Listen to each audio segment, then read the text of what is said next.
जीअं त अॼु उस्ताद जो ॾिहाड़ो मल्हायो पियो वञे, पर अफ़सोस सां ईअं चवणो थो पए त अॼु जे दौर में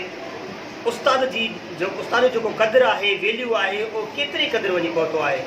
उस्ताद जेको अणघड़ियल काठीअ मां ईअं खणी चवां जो वाढे ॾे हिकु काठी खणी वञिबी आहे त उनखे चइबो आहे त हिन मां असांखे पाव ठाहे ॾे,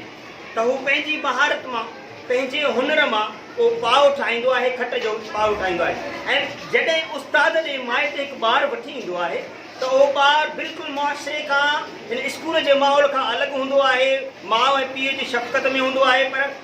इल्म जे वास्ते सां, अलफ़ बे जे वास्ते सां, अलफ़ अंब जे हिसाब सां हू अणॼाण हूंदो आहे। पोइ उस्ताद